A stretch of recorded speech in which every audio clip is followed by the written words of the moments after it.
We are now on day 2 of the mid-season patch being out, and even though not a lot of time has passed, I've played about 15 hours of Smite over the past couple of days, and I wanted to bring you guys an updated build video. Not too many changes, but some fun things to talk about, and I just wanted to make sure you guys are, building the right things throughout the rest of this week and headed into the weekend, so you could be doing well and having fun in the new patch in Smite. So I just want to get right into it. We're going to start out with talking about the Warriors. So the main thing that you need to know about the Warriors is that the builds are pretty much all the exact same. And that might be kind of a letdown to some of you that are looking to, see, a big shape, a big twist in the meta when it comes to the actual builds for these characters. And that might be, that might be nice for some of you. You're comfortable with the familiarity of it all and everything like that. So basically my last build video, I talked about every single viable build on every good character right now, most of the viable characters. So if you want to know the exact items you need to go for the Warriors, you can just watch that last video. And the thing is, you just shift over your items one slot to the left. Since you don't have boots, for example, if you were to play Kokolin, before you would go tank, boots, mystical. Now all you do is go mystical and then go the rest of your items the same way. You can fit in a spectral. Crit is pretty prevalent right now. That's what it looks like the meta might be, is that crit doing pretty well. So spectrals are gonna be a lot more common, and that's actually a good thing for us Warriors, is because before we had boots and we had spectral a lot of the time, so we didn't really have a lot of options for the rest of our build. We only had basically 4 real item slots. But now, because we have that extra item slot, we can always fit in that spectral, which is really good for us tanking late game. It's still basically mandatory a lot of the time, but if they don't have crit, then you can go other stuff. So yeah, basically with the Warriors, you're just going to shift over your items one slot to the left. Since boots is gone, you're still going to be rushing that physical defense item a lot of the time, because early game physical defense or magical defense doesn't matter. Just defense in general will out trade damage. So you're never going to be rushing, if you're, let's say, even Chalk. If you're Chalk and you rush Transcendence and you're against somebody else, let's say a Guan Yu rushes Breastplate, the Breastplate's going to outtrade the Transcendence every single time, unless the Breastplate character plays it completely wrong. It's just a part of Smite, and that's still going to be true in this meta, so defense is still going to be the first option on pretty much everybody, besides maybe a Wukong. You could still go the Soul Eater build on him, where you're going to go Soul Eater, if I can type. You can go Soul Eater straight into your Glad Shield, into a Sledge, into your magical defense, which could probably be you could go a damage option here, like an Ansile. A Wing Blade isn't a damage option, but you could still go it.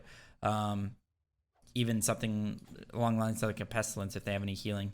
And then you round it out with a Void Shield and upgrade your starter item. So that's something you could do on him specifically, but pretty much everybody else, you're still going to be going that first item defense. Osiris Mystical, and then the rest of the build the same. Arthur, you're probably going to be going Gaia first instead. So instead of tank boots in a Gaia, you just go Gaia and then go the rest of the build. Void Shield, Pestilence, Pridwin, all that good stuff. So yeah, nothing too crazy. If you want to know the specific builds, I'll put a link in the description to the last video with all the builds. They're pretty much all the exact same. The only difference among the Warriors is, I'm just going to click Osiris. This isn't the exact build that you would be doing on Osiris. This is just applying to all the Warriors right now. Is that there's a few starts. You can go tier 2 Rangdas. And what tier 2 Rangdas allows you to do, I'm going to explain the philosophy behind building this item so you kind of understand who to do it on, and you can think for yourself. You don't just have to look at my videos. You can just think about how you want to go about each game. The reason you would go Fighter's Mask is, one, it gives you 40 power, so it's a really good start. It allows you to get a Chalice as well. But the main thing about it that I like is that it gives you so much freedom in the late game, and it allows you to build crazy starter item upgrades like Animosity, which you don't want the Benevolence for early game. It gives you the opportunity to get a Boomba's Hammer, which is insane. Maybe you don't want the early game of the Sundering Axe or the Warrior's Axe, so you can get a Sundering Axe late game if it'll let me buy it. Sundering Axe, or even a Hero's Axe, whichever one you prefer. I prefer Sundering Axe. I think it's broken. That's what's so awesome about Rangdas. It's also pretty flexible as well. If you want to go Rangdas, you can go a Chalice. If you're a high pressure character that won't get easily poked out, for example, like an Osiris, you're against, say you're an Osiris against I don't know, something like some bad soul laner, I can't think right now. Then you would be able to go a Chalice and you won't have to worry as much. But you could also forgo the Chalice until later on in the game and just get 3 health pots and 3 multi-pots so you can fight in lane, or get 2 multi-pots, 4 health pots. So it's very flexible and allows you to get a starter item upgrade later on in the game, which is really, really, really nice. So I do like the Rangdas start. The other option you have is still Bluestone. Bluestone is still very good. It's very good sustain from the HP 5 and MP 5. It can be pretty much bought in any single lane, and you'll feel pretty good on most characters. The only character that I probably wouldn't buy this on right now that might be viable is something like a Bellona. So yeah, Bluestone is definitely still viable. It's kind of the same as before. You go Chalice, and you go your extra multi-pots or health pots. If you plan on fighting in the actual wave itself, then you should go multi-pot, so you can pop those while you pop your Chalice and fight in that and get the extra HP. But you can also go just health pots if you're planning on just kind of like clearing the way from a distance, occasionally trading and just keeping up and being healthy for the first blue buff. It is actually really nice right now to have health Chalice and health pots, to have both, because you're not staying for only 1,500 gold to get your boots now. You're staying for a lot longer. Hopefully, maybe sometimes you'll have to get the tier 2 of an item. Sometimes you'll just have to get a starter item, which I'll talk about a little bit more in a second. But you're staying out a little bit longer because you don't have that cheap item to rush right away. Unless you're building, I don't know, like a binding on a guardian or something like that. But so yeah, those are the options. The other option, and this is being increasingly more bought, and honestly, I think it maybe just might be the go-to pretty soon here, is Warrior's Axe. They've buffed it a ton recently, and now the passive gives you 35 health. You steal that from your enemy, so you do 35 health to them every single time. That's true damage, by the way, because it's considered stealing their health. I don't know if it's actually true damage, but you will be stealing that amount every single time. And now it's +1 per level as well. So if you have Warrior's Axe and you walk into a mid-game team fight at level like 14, you're now stealing 35 plus 14 of their health, which is 49, right? If I can do my maths.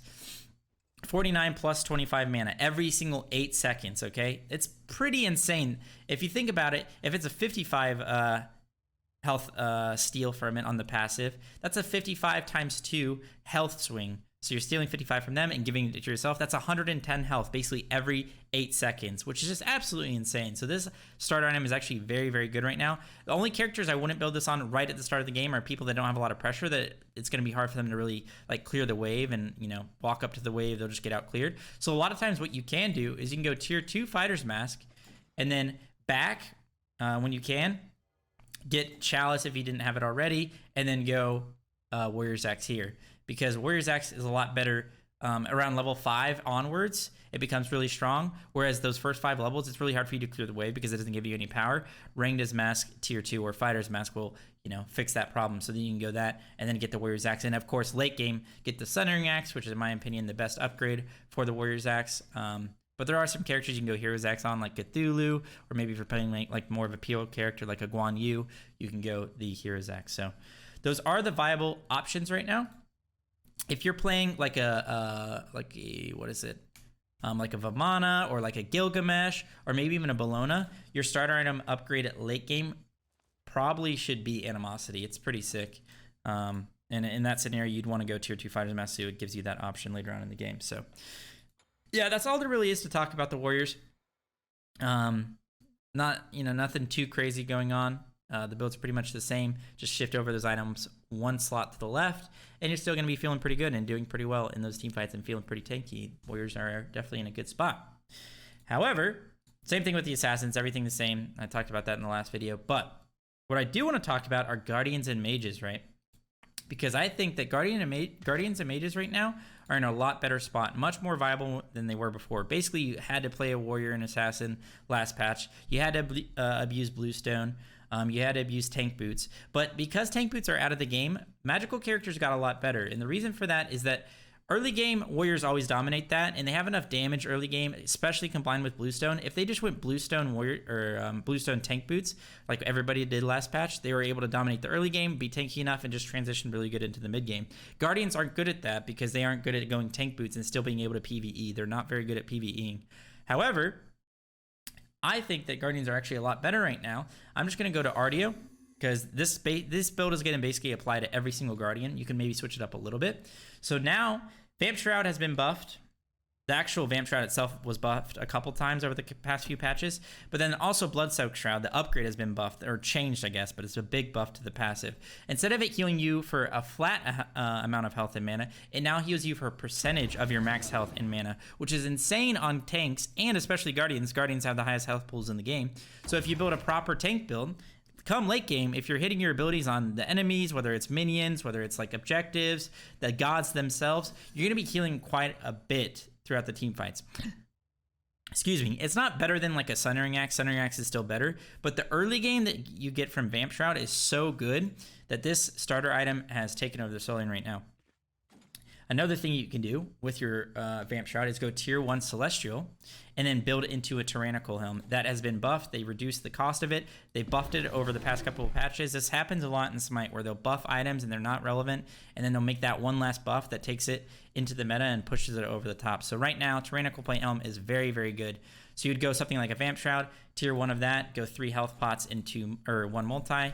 And the reason for that is you cannot afford a chalice if you go both these items. If you prefer to just have that chalice, that's definitely a viable option. Then you can go Vamp Shroud and go extra health pots or extra multi-pots here, whatever you prefer. You get a lot of mana sustain and a lot of health sustain from Vampiric, so you don't have to worry too much. So, but yeah, that Celestial option is definitely there with the tier 1.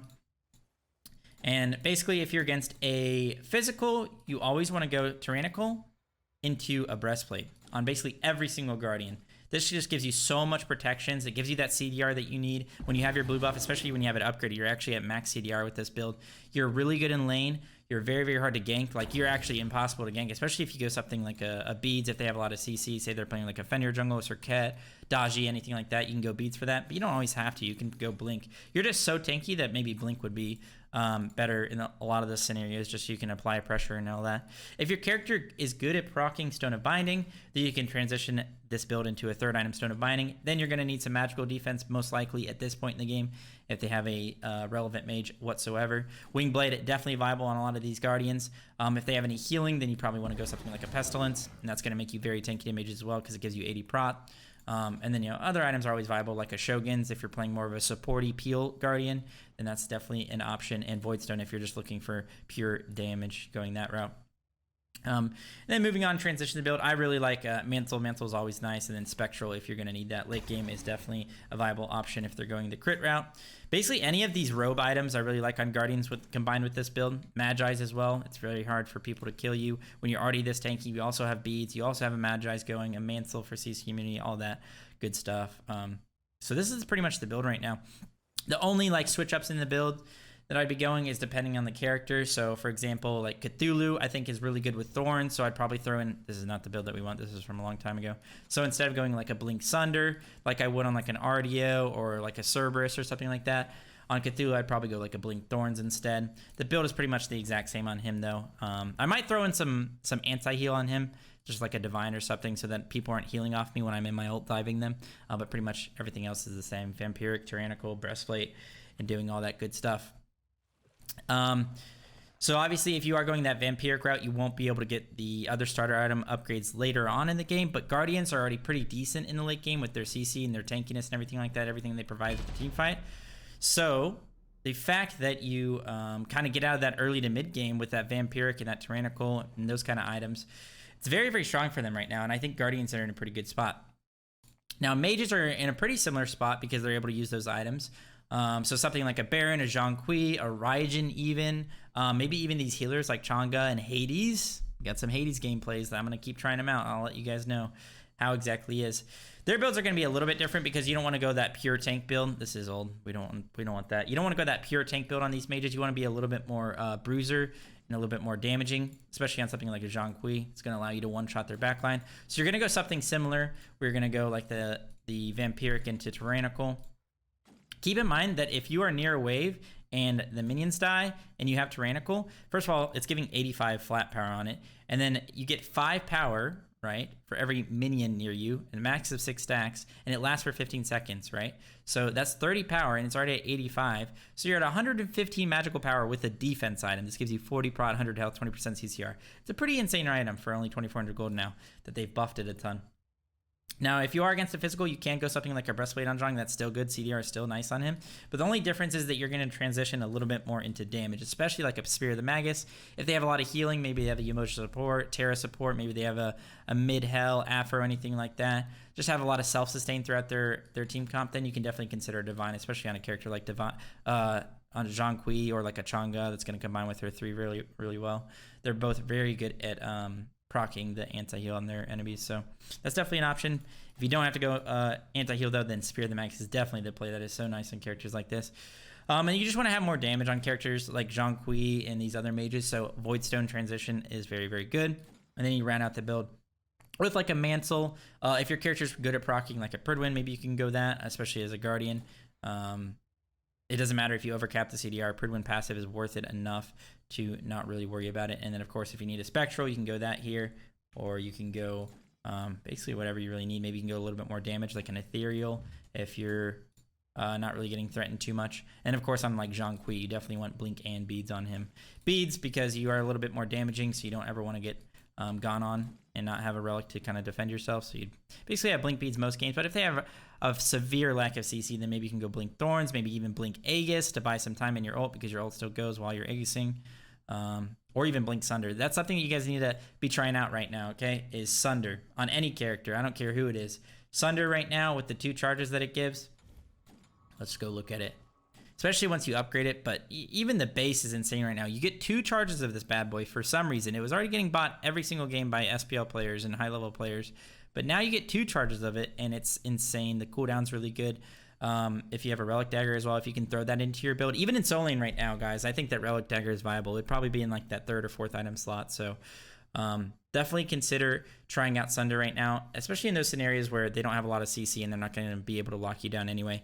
Even if they have a little bit of CC, consider just going a Magi's and still getting Sunder, just because you'll be free from a lot of the CC, but you'll still be able to use this OP relic.